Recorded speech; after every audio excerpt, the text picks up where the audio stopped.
संत रामपाल जी महाराज एक ऐसे महान संत जिन्होंने अपनी सतभक्ति, तत्व ज्ञान, करुणा और सेवा के बल पर समाज में नई मिसाल कायम की है। संत रामपाल जी महाराज की अगुवाई में उनके सभी सतलोक आश्रमों से समाज कल्याण के अद्भुत कार्यों ने समाज को सुनहरे भविष्य की एक नई उम्मीद दिखाई है। संत रामपाल जी महाराज से नाम दीक्षा लेने के बाद लाखों लोगों की लाइलाज बीमारियां जैसे कैंसर, एड्स आदि ठीक हुई।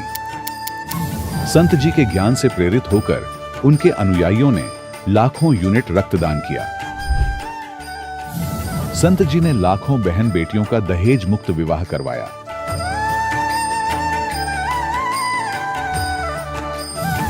संत जी ने लाखों लोगों का नशा छुड़वाया, करोड़ों उजड़े परिवार बसे।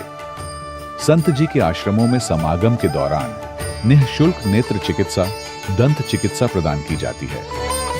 संत रामपाल जी महाराज द्वारा समय समय पर पर्यावरण संरक्षण के उद्देश्य से बड़े स्तर पर वृक्षारोपण किया जाता है। संत जी ने जरूरतमंदों को तत्काल राहत पहुंचाने के लिए एम्बुलेंस सेवा शुरू की। संत जी अपने अनुयायियों को देहदान के लिए प्रेरित करते हैं, जिससे मानवता की सेवा और चिकित्सा क्षेत्र में सुधार हो सके।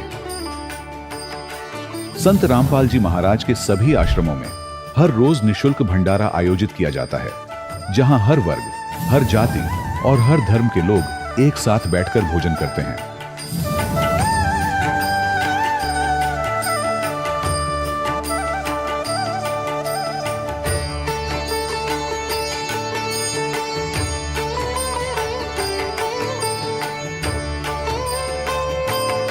संत रामपाल जी महाराज के आश्रम में हजारों बुजुर्गों को सम्मान और प्यार के साथ जीवन जीने का अवसर मिलता है। उनके खाने, रहने और स्वास्थ्य की पूरी जिम्मेदारी संत रामपाल जी महाराज उठाते हैं। अनाथ बच्चों के लिए संत रामपाल जी महाराज के सभी आश्रम किसी वरदान से कम नहीं। यहाँ उन्हें शिक्षा, संस्कार और भविष्य के लिए बेहतर अवसर प्रदान किए जाते हैं। चाहे बाढ़ हो, भूकंप या महामारी, संत रामपाल जी महाराज और उनके अनुयायी हमेशा ही जरूरतमंदों के लिए सबसे आगे खड़े रहते हैं। कोविड महामारी के दौरान संत रामपाल जी महाराज के आश्रमों से करोड़ों लोगों के लिए भोजन, दवाइयां और जीवन रक्षक सामग्रियां उपलब्ध कराई गई। चाहे गरीब की मदद हो या किसी शोषित और पीड़ित वर्ग के हक और सम्मान की लड़ाई, संत रामपाल जी महाराज ने हमेशा ही उनकी दबी आवाज को सरकारों तक पहुंचाया है और उन्हें उचित न्याय दिलवाने में अहम भूमिका अदा की है। समाज में आध्यात्मिक और सामाजिक मूल्यों के प्रति जागरूकता लाने में संत रामपाल जी महाराज हर कदम पर मानवता के सच्चे सेवक साबित हुए हैं। संत रामपाल जी महाराज का जीवन हमें सिखाता है कि सच्ची सेवा वही है जो निस्वार्थ भाव से की जाए। आइए हम भी इस महान सेवा के कार्य में इस महान संत से जुड़ें और संत रामपाल जी महाराज से नाम दीक्षा लेकर अपने जीवन को धन्य बनाएं।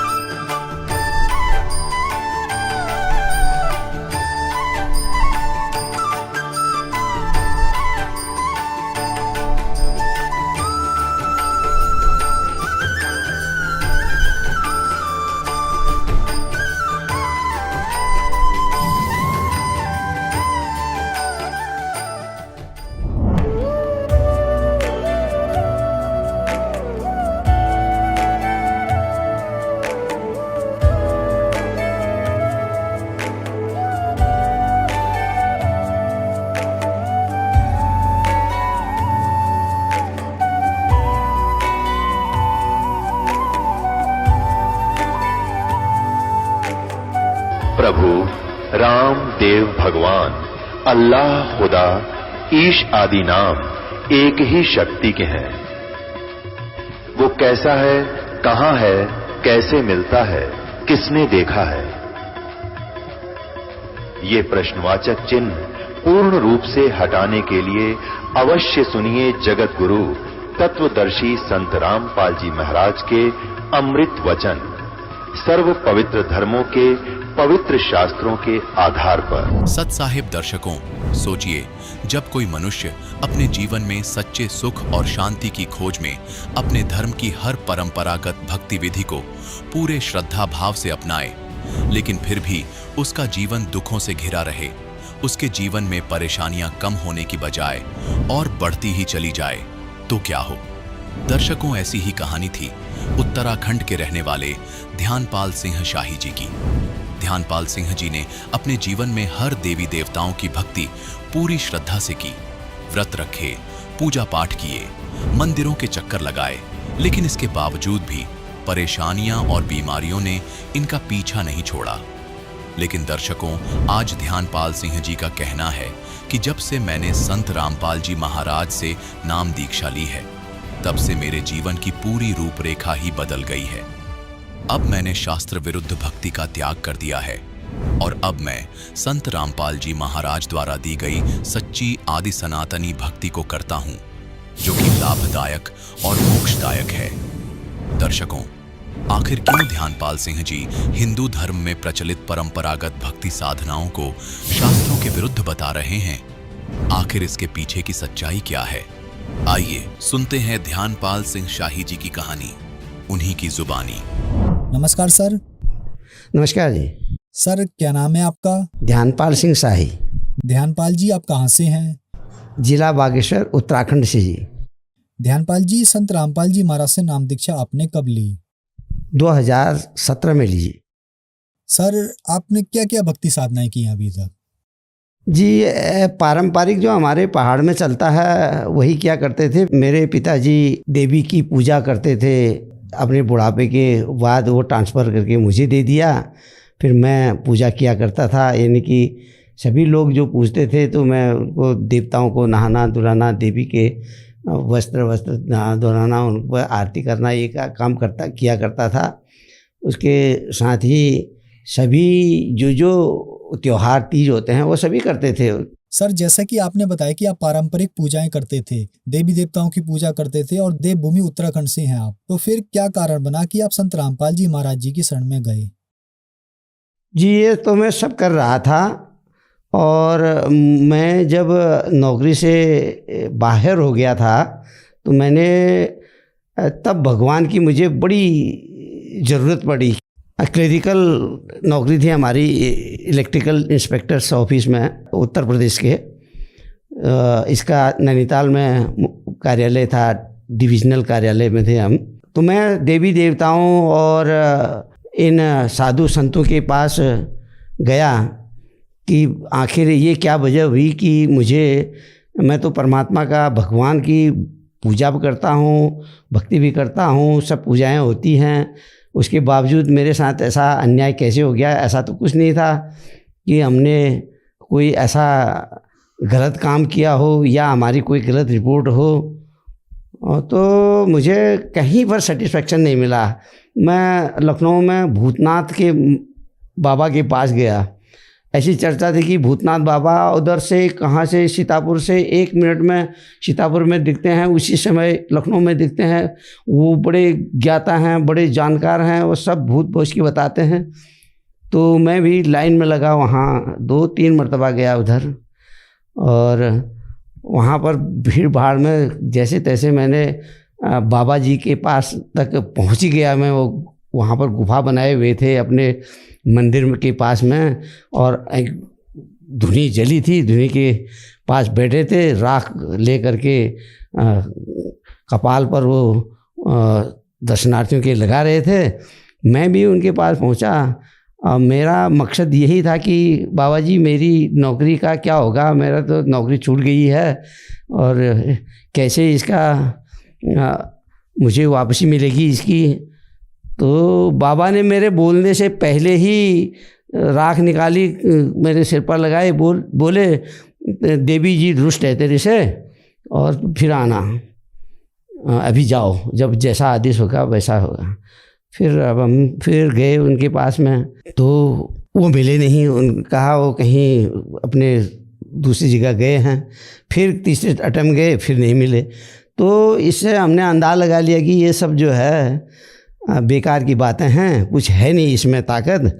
जो भी देवी देवताओं का पूजा पाठ थी उसमें से हमारी रुचि हट गई। परंतु इतना ज़रूर था कि परमात्मा भगवान तो हैं कहीं न कहीं, क्योंकि ये सृष्टि जो बनी है ये इसको संचालित करने वाला तो है ही है, ये हमें विश्वास जरूर था।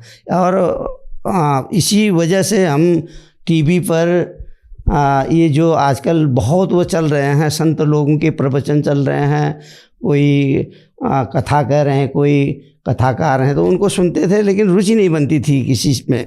एक दिन रामपाल जी महाराज जी का सत्संग चल रहा था। साधारण से आदमी सफ़ेद कुर्ते पजामे में बैठे हुए। पहले दिन तो हमें अजीब सा लगा कि क्या बोल रहे हैं क्या नहीं बोल रहे हैं। फिर उसके बाद ज़रा सा इच्छा बनी कि और देख लेना चाहिए, इसी समय तो आता है शाम को ही।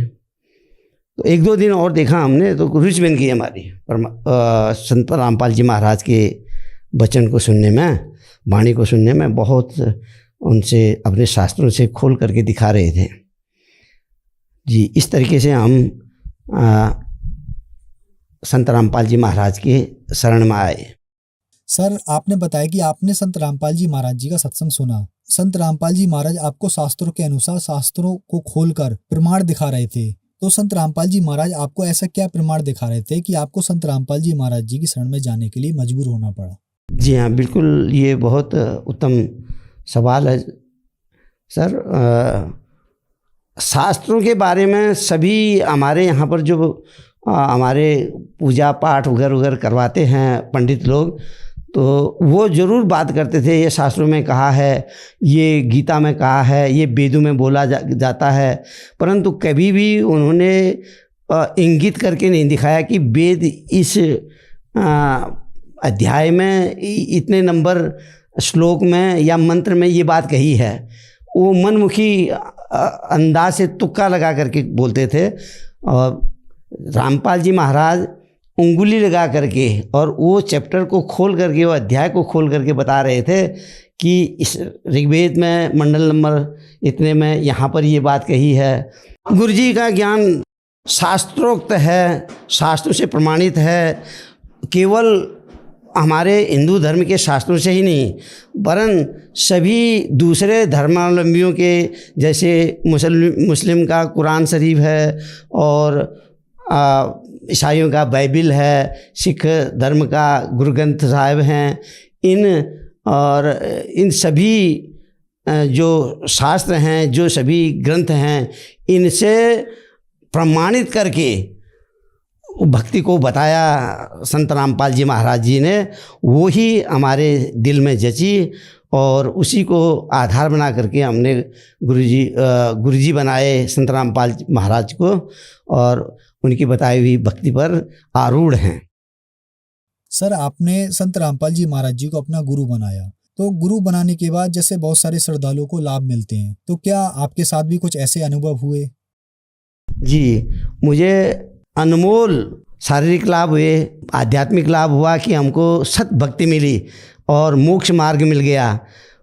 वैसे भी हमारी मौत थी 2018 में, बड़े एक्सीडेंट हुआ था हमारा।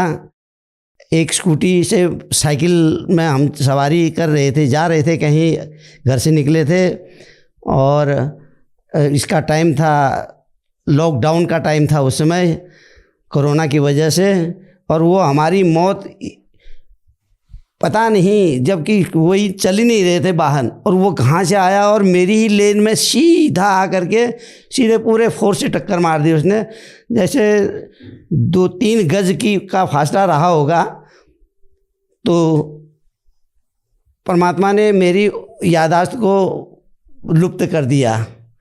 मैंने आवाज़ ज़रूर सुनी, बड़ी जोर की आवाज़, और मैं जब 5-7 मिनट बाद मुझे होश आया तो मैं देखा कि लोग मेरे चारों तरफ से खड़े हो रहे हैं और उठा चलो, ले चलो कह रहे हैं। एक टैक्सी भी आई हुई है, उसमें रख करके मुझे ले गए। मैं कह रहा हूँ मत करो यार, मुझे चोट नहीं लगी है, कुछ नहीं हो रहा है, ज़रा सा खून हो रहा था, मुँह से आ रहा था खून। तो लोगों ने समझा कि एक्सीडेंट बड़ा हो गया है, सड़क पर इसका सिर लग गया है और ये जो है सर में फट गया है, मुँह से खून आ रहा है, इसको वहाँ पर तो हॉस्पिटल गए तो हॉस्पिटल में भी डॉक्टर ने पहले ही कह दिया क्या बात हुई है। उन्होंने कहा ये एक्सीडेंट हो गया था साहब यहाँ पर। उन्होंने कहा इनको रेफर कर दिया है, बागेश्वर ले जाओ, बागेश्वर ले जाओ, आगे जिला मुख्यालय ले जाओ।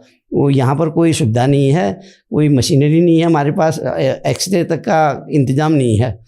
तो बागेश्वर गए तो वहाँ पर उन्होंने डॉक्टर साहब ने चेकअप किया, लिखा एक्सरे के लिए और अल्ट्रासाउंड वगैरह वगैरह के लिए कहा। तो सबसे पहले एक्सरे की बात आई तो एक्सरे में कुछ भी नहीं निकला, कहीं कोई चोट पटक कुछ नहीं निकली, सिर में कहीं, गर्दन में कहीं, कहीं भी।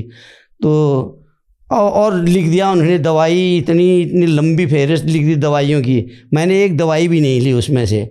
मैंने कहा मुझे छोड़ दीजिए, परमात्मा की दया से मैं ठीक हूँ, अच्छा हूँ, और संत रामपाल जी का मैं शिष्य हूँ और मुझे कुछ नहीं हुआ है, मैं ठीक ठाक हूँ। ये दवा लिस्ट दी, उन्होंने कहा ये दवा को तो रखनी खानी है आपको। हमने कहा वहाँ पर तो खा लेंगे जी हम, लेकिन मैंने लिया नहीं, परमात्मा को स्मरण किया, अपना मंत्र जाप किया, बस वो मेरा कष्ट दूर हो गए, कोई भी दवाई नहीं खानी पड़ी मुझे। और इसके अलावा मैं बीमार हो गया था, छोटी मोटी बीमारियां होती हैं, मैं कभी दवाई नहीं लेता हूँ, परमात्मा की दया से, परमात्मा का ही ध्यान करते हैं, बस ये सब दूर हो जाता है। लेकिन परमात्मा संत रामपाल जी महाराज जी बोलते हैं कि दवा तो थोड़ा सा ले लीजिए, ज़रूर आप लाखों रुपए के जो खर्चे हैं उनसे आपका काम 50-20 रुपए में हो जाएगा, आप लीजिए दवा। थोड़ी सी दवाई के लिए हम आए यहाँ बागेश्वर, कपकोट गए। कपकोट में उसने देखा, उन्होंने कहा ये तो ज़्यादा गंभीर बीमारी है, यहाँ नहीं होगा ये ठीक। यूरिनल ब्लैडर में प्रोस्टेट क्या बीमारी होने का उन्होंने जानकारी दी हमको, और भी उसका हमारे पास में प्रमाण भी है। या तो ऑपरेशन करे या आजीवन दवा खाइए, ऐसा उन्होंने प्रस्ताव रखा था डॉक्टर साहब ने। तो मैंने वहाँ पर वो तो ले लिया, उनने जो दवाई लिखी वो दवाई भी ले ली, थोड़ी सी 15 दिन की दवाई भी ले ली, और मैं चला गया घर पे। और उनने कहा था कि हमेशा खानी है, तो हमने परमात्मा संत रामपाल जी महाराज जी के अरदास लगाई और हमें जवाब मिला कि भक्ति करिए, परमात्मा सब ठीक करेंगे, और दवाई ववाई जो खा लिया है ठीक है, अब बाकी कुछ करने की ज़रूरत नहीं है, मालिक की दया से। और मैं स्वस्थ हूँ और मुझे किसी किस्म की तकलीफ़ नहीं है। यूरिन में जो 1 मिनट में मेरे को भागना पड़ता था, दौड़ना पड़ता था, और थोड़ी सी पेशाब होती थी और दर्द जलन इतनी होती थी कि पाँव ज़मीन में नहीं पड़ते थे।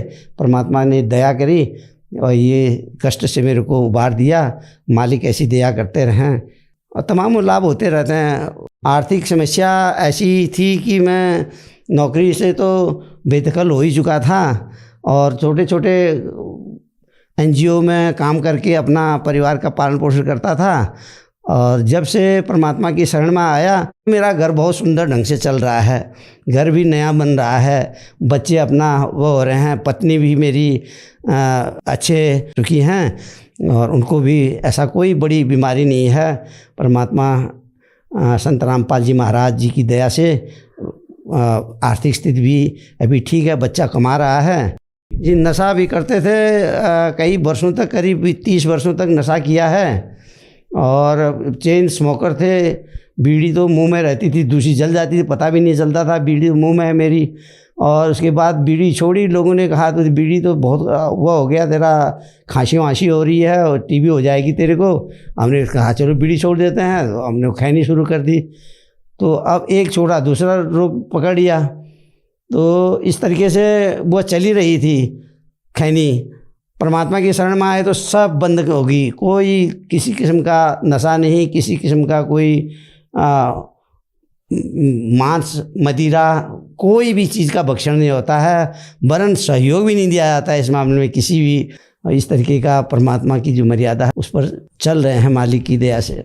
सर, जैसा कि आपने बताया कि आपका नशा छूटा, संत रामपाल जी महाराज ने आपको सुख दिए और एक सभ्य इंसान बनाया। सर, आप बहुत ज़्यादा देवी देवताओं की भक्ति करते थे। संत रामपाल जी महाराज जी के बारे में ये भी कहा जाता है कि संत रामपाल जी महाराज देवी देवताओं की पूजा छुड़वाते हैं, क्या ये बात सही है? जी, इसमें सत्यता का कोई पुट नहीं है।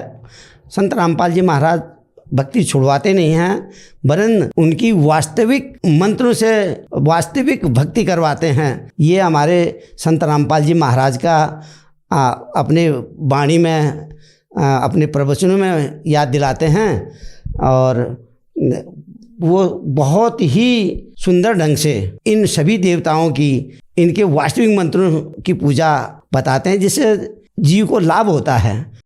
सर, जो श्रद्धालु आज आपको टीवी पर देख रहे हैं, उनके लिए आप क्या कहना चाहेंगे? मैं उत्तराखंड के सभी भाई बहनों को संदेश तो नहीं दे सकता हूं, और इस तरीके का कोई अपील भी नहीं कर सकता हूं, परंतु ये तो सब संत रामपाल जी महाराज स्वयं दे ही रहे हैं। इनसे इतना ही विनती कर सकता हूं दोनों हाथ जोड़ के कि आप एक बार अवश्य सद्गुरु संत रामपाल जी महाराज के किताब, उनके द्वारा लिखित पुस्तकों को पढ़ें। ज्ञान गंगा है, जीने की राह है, गीता तेरा ज्ञान अमृत है, इनको पढ़ें। अगर इनको नहीं पढ़ सकते हैं तो टीवी पर गुरुजी संत रामपाल जी महाराज की सत्संग चलते हैं, और उन सत्संग को देखें और ज्ञान ग्रहण करें। ज्ञान ग्रहण करने के बाद गुरुजी से नाम दीक्षा लें संत रामपाल जी महाराज से, और अपना कल्याण कराएं, क्योंकि इस समय विश्व में एकमात्र तत्वदर्शी संत हैं जिन पर परमात्मा की कृपा है और जिनकी वाणी में ताकत है, परमात्मा के बराबर शक्ति है। आप सब अपना नाम लेकर के कल्याण कराएं। ध्यानपाल जी, अपना अनुभव हमारे चैनल पर बताने के लिए आपका बहुत बहुत धन्यवाद।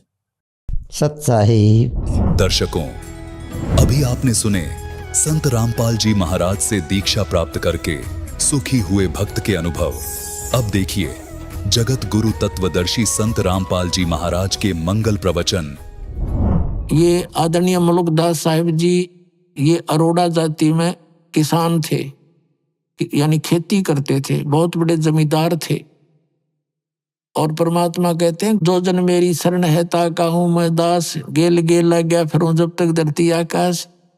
और 100 छल छीदर मैं करूं, 100 छल छीदर मैं करूं अपने जन के काज। अपनी प्यारी आत्मा को इस दलदल से निकालने के लिए 100 छल छीदर करता हूं, पता नहीं के वेश बना कर भटकता हूं। एक नगर में परमात्मा सत्संग कर रहे थे। ये समय समय पर आकर भक्ति जीवित कर जाते हैं दाता कबीर साहब। उसी नगर में मुल्कदास के गांव में 5-4 सेवक थे, गरीब गरीब व्यक्ति, और परमात्मा उनके घरों में रुके हुए चले गए थे, सत्संग करते थे। भगत कहते थे, जी कल हमारे भोजन करना। 1 हफ्ते के लिए रोक लिया। 5-7 भगत परिवार थे। तो परमात्मा जिस भी घर में जाते उनका उद्धार करने के लिए, उनके कर्म बनाने के लिए, तो सब भगत ये सोचते गुरु जी आए हैं, अच्छा सा अच्छा भोजन करवाऊं, यानी खीर बनावें, हलवा बनावें। तो सेठ वो चौधरी साहब जो मुल्कदास जी थे, नंबरदार गांव के चौधरी 1 नंबर के, जैसे आजकल सरपंच होते हैं, उसमें नंबरदार की इतनी प्रभुता होती थी। वो तो सुबह सुबह घूमने जाता या घूम कर जंगल से वापस आता खेतों से।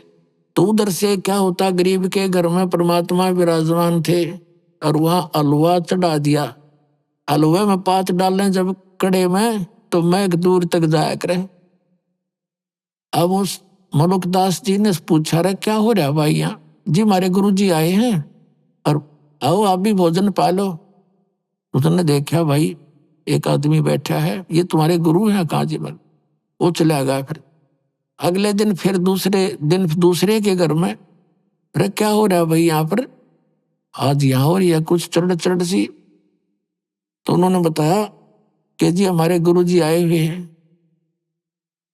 तो कुछ लोग कहने लगे उस मुल्कदास को कि भाई नंबरदार, गांव में एक ठग आया हुआ है, इन श्रद्धालुओं को लूट रहा है, अच्छे बढ़िया खीर हलवे खाता है और भाई करके काम करता नहीं, नबी लूट रहा है। वो मुल्कदास वैसे तो भगत आदमी था, लेकिन यह चौधर बहुत बुरी होती है प्रभुता। अब वो मुल्कदास जाकर के उस घर में प्रवेश हुआ जहां परमात्मा विराजमान थे, और परमात्मा कबीर जी से कहने लगे, ए भाई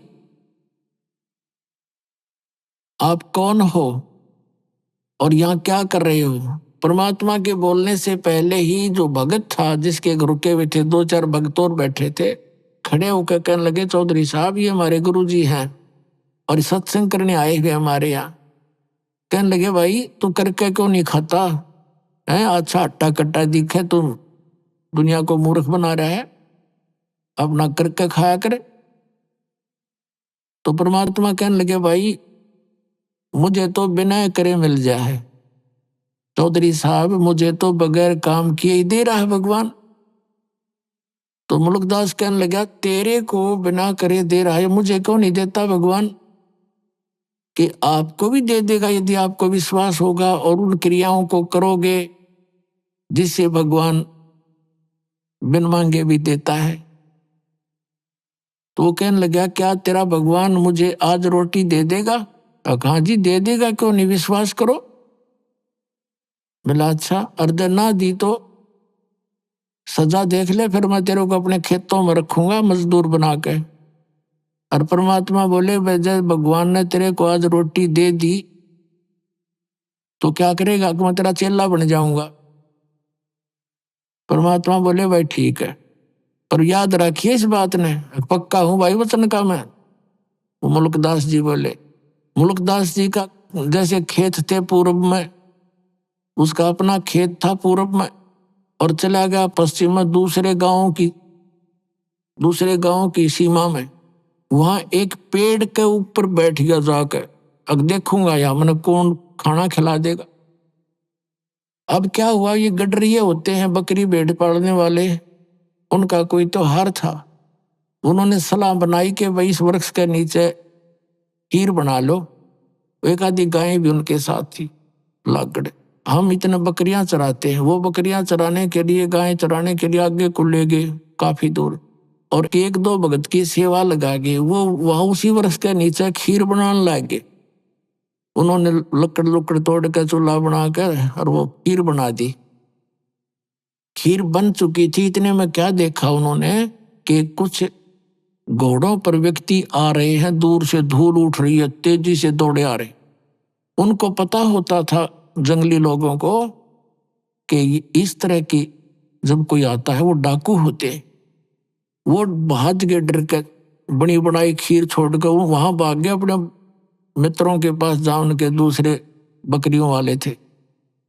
तो उधर से वो घोड़े वाले आके, बड़ा बढ़िया वृक्ष था उसके नीचे वो खड़े हुए, रुक जाओ थोड़ी देर। या एक कहने लगा, इसमें क्या बना रहा है, ये क्या है देखियो। उनका सरदार बोला, उनका मालिक बोला, मुखिया। एक डाकू नीचे उतरा, जी इसमें तो खीर है। वो समझ गया, डरता भाग गया होगा कोई तुम्हारे को देख कर, और खीर बना रखी। तो भाई और कहने लगे दूसरे डाकू के, उस्ताद भूख लग रही है, ला खा ला इसने। एक उनमें समझदार साहब बोला, अरे भाई कदे कोई जहर मिला गया हो, कोई साजिश हो, किसी ने खिला के देख लो। उन्हीं में से एक बोला, भाई वो कहाँ गया होगा, यहीं की तो छुप रहा होगा, तो ढूंढ लो उनने और उसी को खिलाएंगे। अब वो देखा इधर उधर, वो जड़े आसपास के झाड़ों झूड़ों में एक ने ऊपर देखा, अगर वो बैठा, उन्होंने सोचा डरता चढ़ गया ऊपर ही हो। तो उन्होंने कहा, भाई नीचे आ जा, कौन है तू? वो कहने लगा, ना मैं नहीं आऊं नीचे। उसने जो ना बेरा था डाकू है, उन्होंने सोचा कोरा चलते होंगे। तो कहने लगे, उनका शक हो गया कि भाई वो गड़बड़ है कुछ ना कुछ, नीचे क्यों नहीं आता, नीचा अब है तेरे मारे गोली। जब उन गोली दिखी, जब आप सट दे ही नीचे, मारेंगे तो भाई। 1 मिनट में नीचे बैठ के, बोलो जी अब ये खीर खा। उसने एक गाल के थोड़ा सा ऊपर तो ढक्कन सा था, उसमें खीर गाल दी, अखा इसने बोला कति नहीं खाऊं। अब वो उसकी प्रतिज्ञा टूटे, नू नाटे। उनका पक्का शक हो गया कि बदमाश कुछ ना कुछ गड़बड़ कर रहा है इसमें। 2 मारे जूत और लात मारी, अखा बैठ के। अब उसने सोचा ये गढ़ेंगे और गणा पीटेंगे। उसने वह खा ली और खा के एक मारी लात, 1 घंटा बैठाए रखा, अग मरेगा तो मर लेगा। जब देखा ठीक ठाक है, उसने कहा जी वैसे कोई और बात थी और ये तो कोई और बनावे थे, वो भाग गए डर के। तो बोला तुम भाग यहाँ से, उसका मारी लाते को भाग लिया।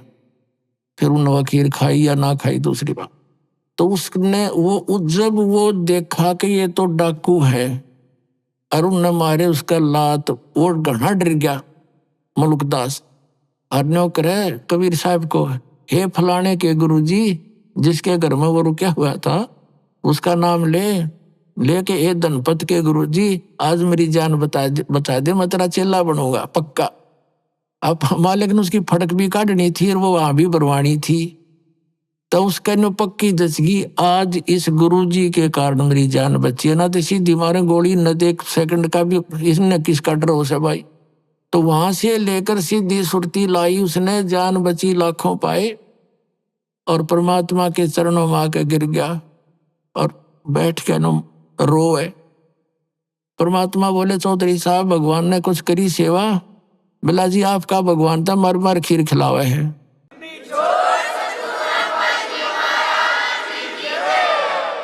नो कहने लगा, जी आपका भगवान तो मर मर खीर खिलाता है और मेरी जान बची, ऐसे सारी कथा सुना दी।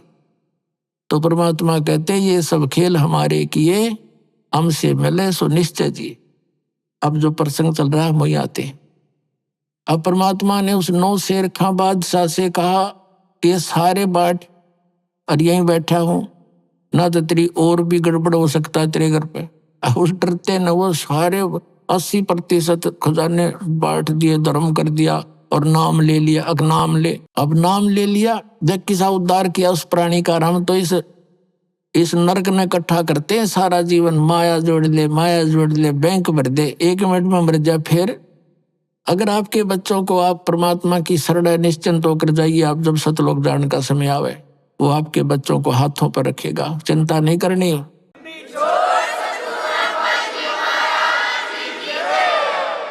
और भगवान की खोज किस लिए करते हैं? जिन्होंने शरीर तक गाल दिया, हजारों वर्ष बैठे रहे, अपने टुकड़े टुकड़े शरीर करवा दिए परमात्मा के लिए।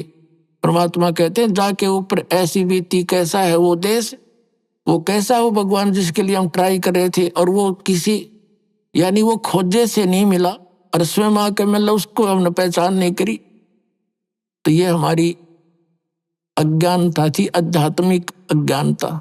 अब दास चाहता है कि आपको उस आध्यात्मिक अज्ञानता का नाश करूं, भगवान को पहचान लोगे आप जल्दी।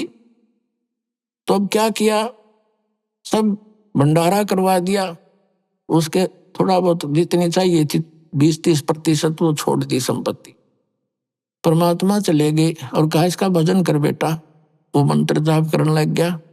कुछ दिनों के बाद उसके मन में के आई कि मैं भी अच्छा पागल हूं, गुरुजी कौन से देखे थे कितना दान करूं, मैं थोड़ा बहुत करके कह दूं जी सारा ही कर दिया मन तय, या गलती कर दी, अच्छा घने घोड़े खरीदूं हो, कई शादी कराऊं हो, इस तरह की बकवास उसके मन में आएगी। अब जो मालिक की शरण में नाम उपदेश लेकर उसने जो दान किया था वो तो उसको मिलना ही मिलना है फिर, लेकिन वो मोक्ष नहीं हुआ। आशा रहेगी उसकी नालायकी के मैंने बड़ी गलती कर दी, ऐसा नहीं करना चाहिए, तो उसके कारण उसकी मृत्यु तो होगी। अगले जन्म में वो बलख शहर का राजा बन गया, बलख बुखारे का राजा बन गया।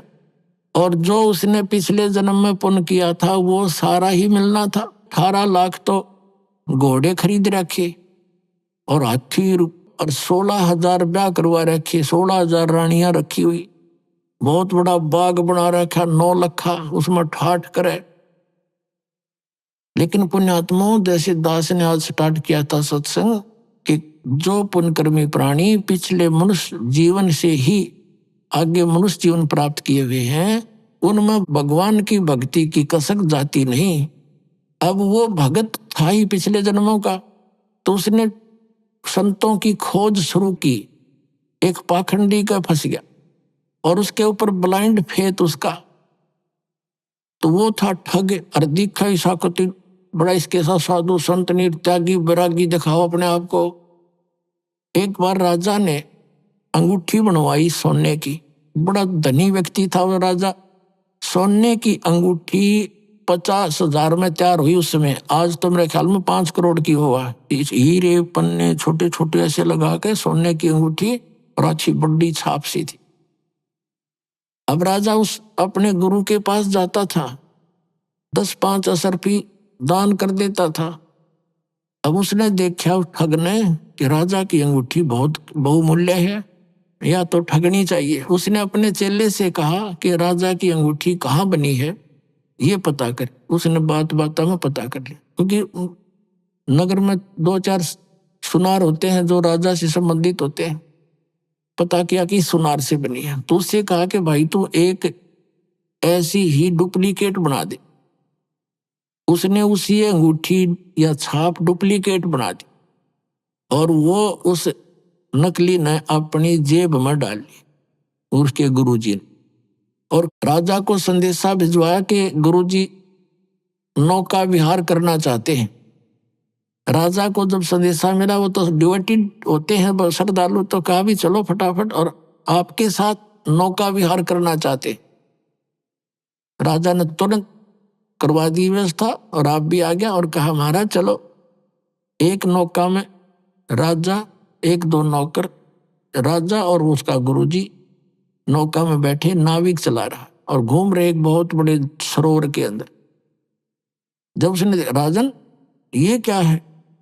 अगजी अंगूठी है गुरुदेव, ये कितनी कीमत की होगी? अगलो जी देखो, ये है 50,000 रुपए की 4 हुई है। अच्छा, और नाविक जरा ध्यान से चला, इधर चल।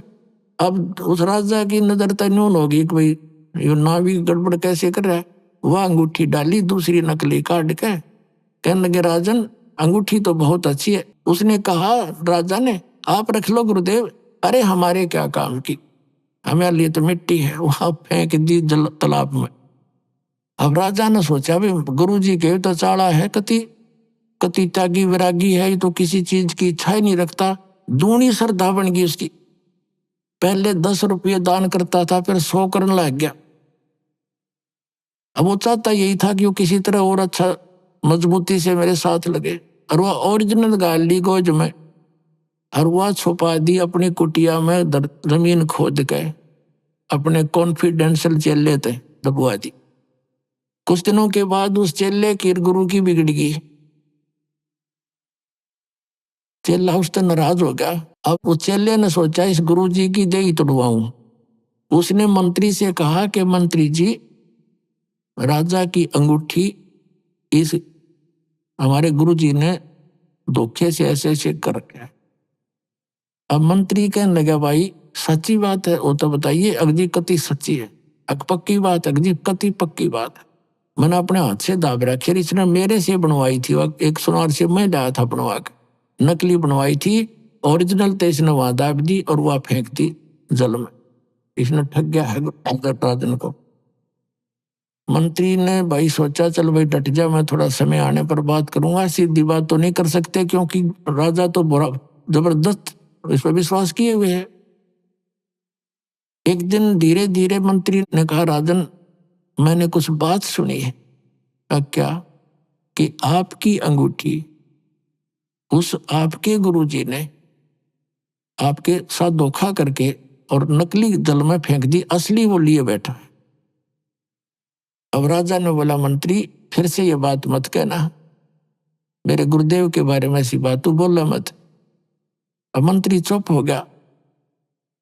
काफी देर परमात्मा ने दया करनी थी उसके ऊपर। काफी देर जब मंत्री चुप रहा, कहने लगा, मंत्री सच बता, क्या यह सत्य है? अजी मुझे जिसने बताया है उसका कॉन्फिडेंशियल चेला है, और उसे मैंने बहुत खोद कर पूछा है कि सच्चाई होनी चाहिए। वो कह दी कति सच्चाई ना, मेरी गर्दन काट दे। तो राजा इतना विश्वास करता था कि मंत्री अगर वहां बात कच्ची पागी तो मैं तेरी गर्दन काटूंगा, तो फिर तसल्ली कर ले। उसने फिर तसल्ली की, वो कन्फर्म होगी। तब वो चेला बुलाया, चेले से पूछा कि किस सुनार से बनवाई? तो सुनार बुलवाया राजा ने। मंत्री ने भी उस सुनार से पूछ लिया था, फिर भी नहीं हुआ। भी देखो मैं तो जब मानूंगा अंगूठी मेरे पास हाथ में होगी। वो चेला बोला, जी चलो मैं बता दूंगा। राजा, मंत्री, 2-4 सैनिक, 10 बॉडीगार्ड गए और जाते चेले ने काट के खोद के दे दी। और गुरु बैठा बैठा देखे वो अंगूठी ये आपकी। तब राजा ने देखा उसकी तरफ, करड़ा करड़ा पैरा मार के गिर गया वो ठग। माफ कर दो, आप तो बख्शनार हो, मेरे से गलती होगी। उसका दो हमारी लात, अग निकल जा दुष्ट यहाँ से तू। उस दिन के बाद देखो पुण्यात्मा दास क्या बताना चाहता है कि जो ये पुण्यात्माएं नकली संता कर फंसी पड़ी हैं और उन पर पूर्ण विश्वास करे बैठी हैं परम धनी जान के। ठीक है, श्रद्धालु का तो ये स्वभाव होता ही होता है। अब ये ठग दुरुपयोग करते हैं इस टाइप के, तो उस राजा को नास्तिक बना दिया उन्होंने। राजा ने आदेश दे दिया कि जो कोई भी संत साधु पावे मेरे पास लाओ। सीधा आदेश नहीं दिया कि इनको मारो और भगा दो, कि कोई भी संत मिल जा उसको लाओ पकड़ के मेरे पास लाओ। अब सैनिक घूमने लग गए, जहां भी कोई साधु संत मिले उनको राजा के पास लाओ। राजा उनसे प्रश्न करे कि कभी भगवान मिला है, तुम्हें रब मिला है, अल्लाह मिला है, ये आपको मिला है तो मुझे मिलाओ। अब चाहे वो अच्छे भगत थे, जैसे भी थे, नेक थे, उनमें सारे के ठग होया करे, तो उनका कोई उत्तर नहीं होता था। उनको उठा करके कैद में डाल दिया। एक संत ऐसे कोई समझदार सा था, उसको पकड़ जाए। उसने क्या किया, उसने प्रश्न किया राजा ने कि मुझे दिखाओ भगवान तुमने मिला है तो उस संत ने कहा जी एक दूध का गिलास मंगाओ। राजा ने सोचा ही पीता होगा, आदेश दे दिया नौकर को कि भाई मीठा करके गिलास दूध ला दे। अब दूध लाके उस ऋषि संत को दे दिया, साधु को। वो साधु दूध में उंगली दे रहे से देखे। अब राजा कहता जी पी लो, अपने पीना है तो, इसमें मीठा डाल रखा है, दूध है। तो उस संत ने कहा जी मैंने सुना है दूध में घी होता है, लेकिन आपके दूध में तो घी है ही नहीं, मैं पीऊं क्या इसको। तब राजा बताने लगा, हंसा कि महात्मा जी आप जंगल में रहते हो, आपको पता नहीं दूध से घी कैसे बनता है बताओ। इसको गर्म किया जाता है, फिर ठंडा सा करके नुआया सा करके इसमें जामन लगाया जाता है, फिर दही बनता है, दही बनकर फिर बिलोया जाता है, रिड़का जाता है, फिर ये घी निकलता है, समझे।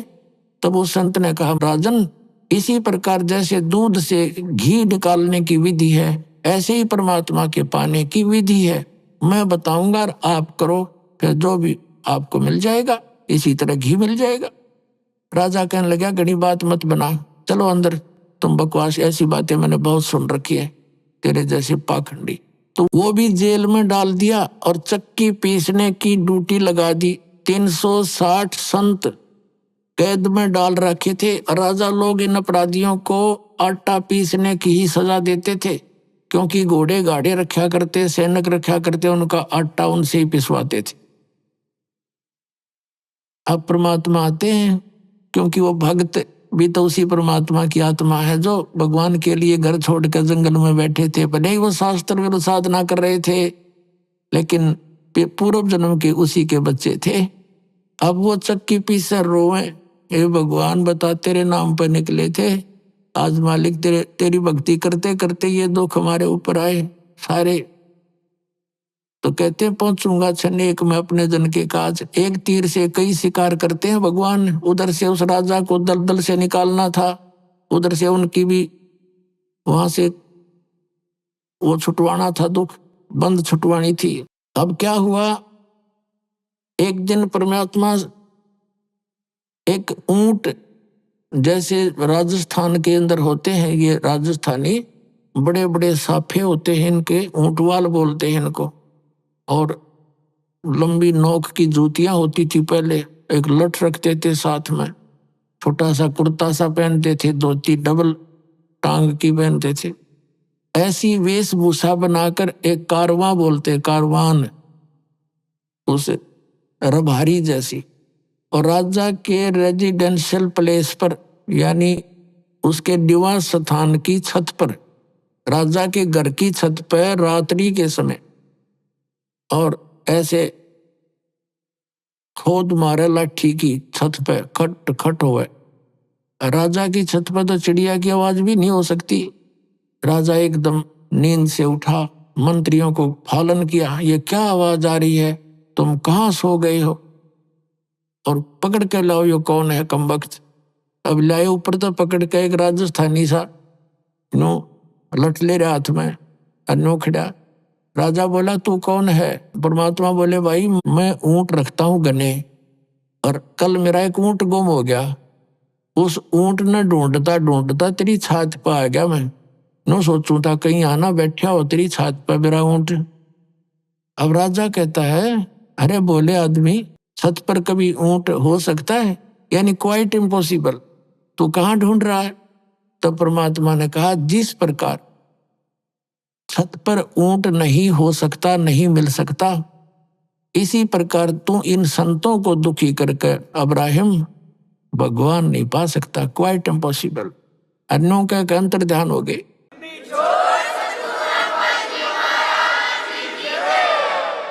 अदृश्य हो गए। वहां से राजा को चक्कर आ गया, क्योंकि सामने से आदमी एकदम उदल हो जा तो कलेजा हिल जाए इंसान का। और वहां पहुंचे कहां पर?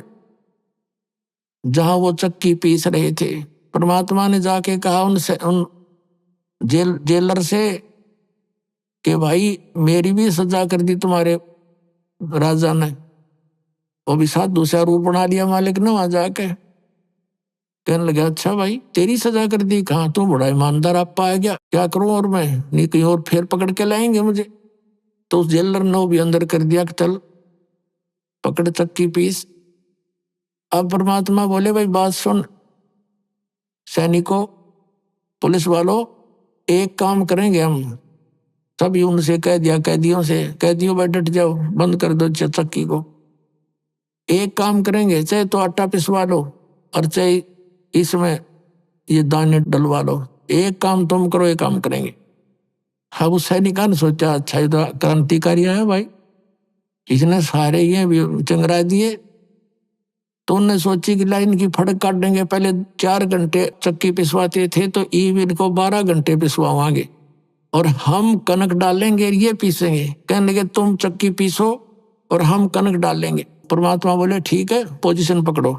अब वो सारे पुलिस वाले खड़े हो गए, तो पुलिस वाला देख के एक का जना 10 चक्की हम डाल दे, इतने वो लगे रहे काफी देर तक। तो परमात्मा बोले भाई तुम खड़े हो जाओ साधु भक्तों और आंखें बंद करो। उन्होंने आंखें बंद कर ली और परमात्मा ने अपने हिस्से की जो चक्की थी उनके लिए रखी हुई थी, उसका डंडा लगा दिया सोठी। वो 360 चक्की अपने आप घूमने लगी, नो खखाट उठ गया। और परमात्मा बोले ले भाई सैनिकों कितना पीस लियो और हम चले।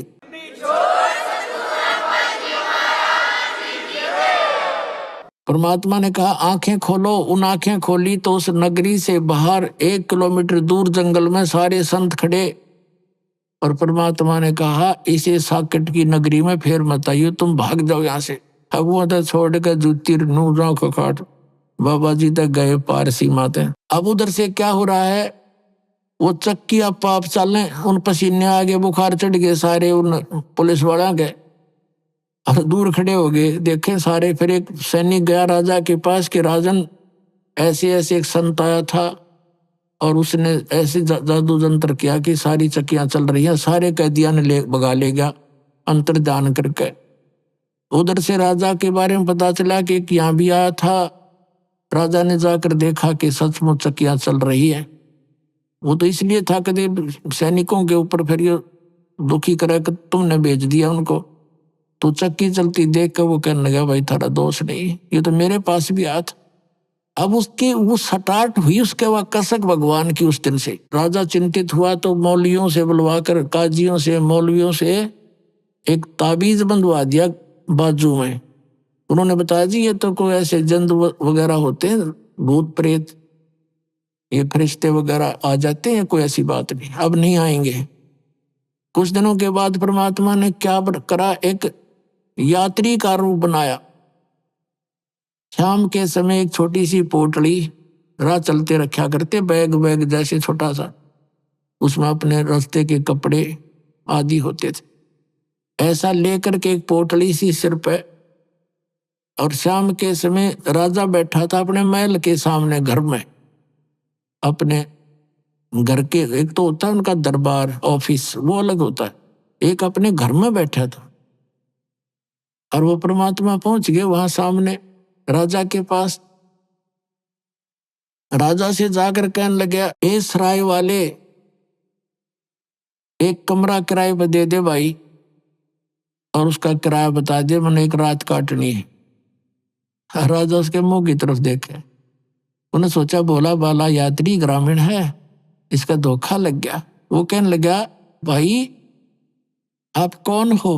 कि मैं, उसने कहा परमात्मा ने, मैं यात्री हूं, मैंने अपने जाना है सफर पे, देर होगी, मैंने रुकना है रात ने, तो किराया बता दे, कोठड़ी मैंने दे दे। तो राजा बोला, तेने पता ये क्या स्थान है? क्या है भाई बता दे। कि ये मेरा महल है, मैं राजा हूं यहाँ का, ये सराय नहीं है। परमात्मा ने पूछा, तेरे से पहले इसमें कौन था भाई? कि मेरे पिताजी थे। उससे पहले कौन था? कि मेरे दादे परदादे मेरे पूर्वज थे। तो वहां वो कहाँ गए? कि वो तो अल्लाह खुदा को प्यारे हुए। तो आप कितने दिन रहोगे इसमें? जब अपना नंबर आवे ना मृत्यु का, जब होश हवास उठ जाते आदमी के, कहाँ जाना तो मुझे भी पड़ेगा। फिर न महल समझा मूर्ख तू, ये सरा नहीं तो क्या तू महल समझता है? ये तेरे बाप दादा पड़ पीढ़ी, ये भी बस ये सरा में गिद्दी, ऐसे ही तू चल जाए, इसलिए मैंने यह महल सरा बताई। नो कहकर अंतर ध्यान हो गए, राजा को चक्कर आके गिर गया।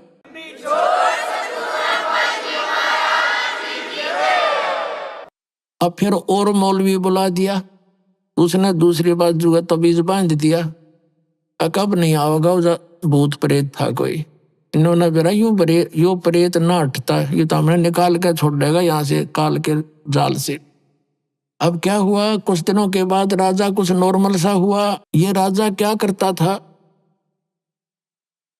एक 9 लखा बाग होता है जिसमें 9 लाख प्रकार के पौधे लगाए जाते हैं, मतलब उसमें अच्छा बढ़िया वातावरण बनाने के लिए। वहां राजा टहलता था और दोपहर के समय 2-3 घंटे वहां विश्राम करता था। उस बाग के अंदर राजा की जो बेड था, बिस्तर था, उसको संवारने का, आसपास चारों तरफ फूल फाल सजाने की ड्यूटी बांदियों की लगाई जाती थी, नौकरानियों की। परमात्मा ने एक दिन एक बंदी का, दासी का रूप बनाया, नौकरानी का। औरतों यानी रानियों की ड्रेस में और नौकरानियों की ड्रेस में अंतर होता था। अब परमात्मा ने एक नौकरानी का रूप बना के और बेड बिछाया खूब सुंदर, चारों तरफ गुलदस्ते लगा दिए। राजा की बेड पर स्वयं सो गए, बंदी रूप में, नौकरानी रूप में। अब राजा आया, उसने देखा कि तेरी सेज पर, तेरे बेड पर एक बंदी सोए। इसका इतना दिमाग खराब हो गया, इसका इतना डर निकल गया। वहां पर एक अंटर रखा होता था, राजाओं के पास साथ रहते थे, रखते थे, आसपास रहता था। एक अंटर उठाया, कोड़ा। वो कोड़ा इतना जबरदस्त लगा करता था, अगर घोड़े का मार दे तो घोड़ा बैठ जा, इतना पीड़ा होती थी। अभी आपने सुने संत रामपाल जी महाराज के मंगल प्रवचन। आइए अब सुनते हैं संत रामपाल जी महाराज से नाम दीक्षा लेकर सतभक्ति करके अद्भुत लाभ प्राप्त करने वाले अनुयायी के विचार। दर्शकों, मनुष्य जब अपने जीवन में सुख और शांति की खोज में अपने धर्म में प्रचलित विभिन्न भक्ति साधनाओं को अपनाता है, तो वह पूरी श्रद्धा और निष्ठा से हर धार्मिक रीति रिवाज और परंपरा का पालन करता है। वह इबादत में अपना पूरा जीवन लगा देता है। लेकिन जब तमाम प्रयासों के बावजूद भी उसके जीवन में दुख कम होने के बजाय बढ़ते जाते हैं, तो समय के साथ उसकी आस्था कमजोर पड़ने लगती है और वह ईश्वर से मन का विश्वास भी खोने लगता है। दर्शकों, ऐसी ही कहानी थी मध्य प्रदेश की रहने वाली सोनम खान जी की। सोनम जी ने अपने जीवन में पूरी श्रद्धा से नमाज अदा की, रोजे रखे और दरगाह दरगाह जाकर मन्नतें मांगी। अजमेर शरीफ से लेकर कलियर शरीफ तक हर जगह इबादत की। लेकिन अफसोस, इतनी भक्ति और इबादत के बाद भी उन्हें न तो संतान सुख मिल सका और न ही मन को चैन मिला। वे अंदर से टूट चुकी थीं। जीवन की उम्मीदें धुंधली हो रही थीं और उन्हें समझ नहीं आ रहा था कि उनकी दुआएं आखिर कब कबूल होंगी। लेकिन दर्शकों, आज सोनम जी का कहना है कि जब से मैंने संत रामपाल जी महाराज की शरण ग्रहण की है, तब से मेरे और मेरे पूरे परिवार के जीवन की दिशा ही बदल गई है। वास्तव में सच्ची मुसलमान तो मैं अब बनी हूं। कुरान शरीफ का असली इल्म तो मुझे अब हुआ है। दर्शकों, आखिर सोनम जी ऐसा क्यों कह रही हैं? आइए सुनते हैं सोनम खान जी की कहानी, उन्हीं की जुबानी। नमस्कार जी। सत साहिब सर। क्या नाम है जी आपका? सोनम खान। कहाँ से हैं जी आप? एमपी मध्य प्रदेश, जिला मुरैना। संत रामपाल जी महाराज से नाम दीक्षा आपने कब ली? 2017 में। संत रामपाल जी महाराज से नाम दीक्षा लेने से पहले आप क्या भक्ति साधनाएं करती थी? जो मुस्लिम धर्म में कुरान शरीफ पढ़ना, उर्दू पढ़ना, नमाज पढ़ना, रोजे रखना, ये सब साधना करती थी मैं। तो ऐसा क्या कारण बना कि आपने संत रामपाल जी महाराज से नाम दीक्षा ली? सर, ये सब कुछ करने के बाद में भी मुझे कोई लाभ नहीं मिला। नमाज पढ़ती थी, रोजे रखती थी, दरगाहों पे भी जाना था, जाती थी, लेकिन कोई भी लाभ नहीं मिला। जहाँ भी दरगाह थी वहाँ जाते थे, जैसे अजमेर, कलियर शरीफ और बहुत दूर दूर तक कहीं भी दरगाह थी वहाँ पे भी जाते थे। सर, मेरी शादी के बाद मेरी एक बेटी हुई थी, वो भी ख़त्म हो गई थी सर। डॉक्टर लोगों ने मना कर दिया था कि ये बचेगी नहीं। अच्छी प्राइवेट हॉस्पिटलों में दिखाया था, फिर भी वो बची नहीं। उस पर भूत बिहार का चक्कर हो गया था। फिर काफ़ी टाइम तक मेरे बच्चे नहीं हो रहे थे, और फिर मेरे आदमी पे भी बहुत परेशानी थी। उन पे झूठे आरोप लगा दिए थे लड़ाई झगड़े में घर वालों ने, तो वो जेल चले गए थे। बहुत काफ़ी परेशानी थी सर। ये नमाज पमाज पढ़ के भी बहुत परेशानी थी, इतनी इबादत करने के बाद भी बहुत परेशानी थी।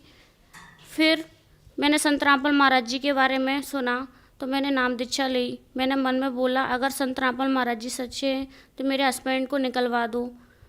तो उसी रात को संत रामपाल महाराज जी ने रात को मेरे हस्बैंड को जेल से निकलवा दिया। फिर मैंने 1 महीने बाद संत रामपाल महाराज जी से नाम दीक्षा ली। फिर मैंने हस्बैंड को समझाया कि देखो, कुरान शरीफ में लिखा है कि कबीर ही अल्लाह है, जो अपन वो मानते हैं। उनको मैंने समझाया, कुरान शरीफ हम दोनों ने पढ़ा, उनने भी समझा ज्ञान। फिर मैंने नाम दीक्षा ली। फिर कुछ दिन बाद मेरे हस्बैंड ने भी नाम दीक्षा ले रखी संत रामपाल महाराज जी से। फिर मेरे एक लड़का हुआ संत रामपाल महाराज जी से जुड़ने के बाद। और रोज़ जो मन में सोचते हैं संत रामपाल महाराज जी से, जो भी मन में सोचते हैं वो पूरा हो जाता है। और भूत प्रेत की परेशानी थी वो भी सारी हट गई हैं। और मेरे हस्बैंड को काम भी नहीं मिलता था, आज वो अच्छे से काम कर रहे हैं। उनसे जुड़ने के बाद में भी मेरी मम्मी अच्छी से रहती हैं, कोई भी दिक्कत नहीं है, कोई भी परेशानी नहीं है। पहले भी यही इबादत करती थी, फिर भी दुखी रहती थी, बहुत दुखी रहती थी सर। और हम भी दुखी रहते थे इतनी इबादत करने के बाद भी। अब संत रामपाल महाराज जी से जुड़ने के बाद में कोई भी दिक्कत नहीं है, बहुत लाभ मिलते हैं, रोज़ के लाभ मिलते हैं सर। जैसे मेरे हस्बैंड काम नहीं करते थे, उनको काम में मन ही नहीं लगता था, अब वो इतना काम करते हो, घर में बिल्कुल भी झगड़ा नहीं होता। पहले मुझसे लड़ते रहते थे, झगड़ते रहते थे, अब बिल्कुल भी झगड़ा नहीं होता। संत रामपाल जी महाराज से नाम दीक्षा लेने के बाद आपको बहुत सारे लाभ मिले, जैसे कि आपने बताया कि आप मुस्लिम धर्म से हैं और फिर अपने धर्म के अनुसार अपनी इबादत करती थी। तो क्या जब आप संत रामपाल जी महाराज की शरण में आई, आप हिंदू में कन्वर्ट हुई?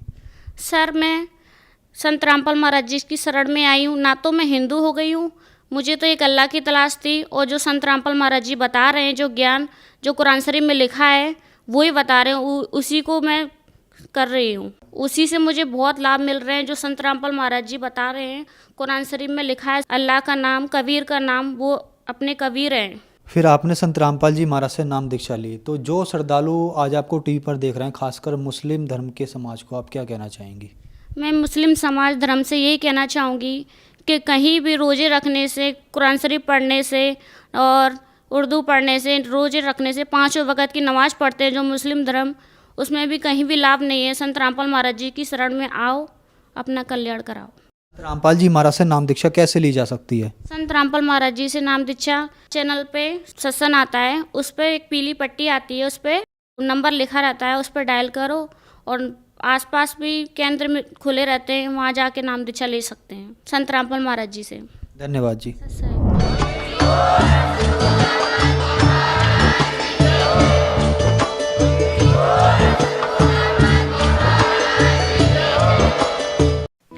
आप सुन रहे थे जगत गुरु तत्वदर्शी संत रामपाल जी महाराज के मंगल प्रवचन। अधिक जानकारी के लिए संपर्क करें।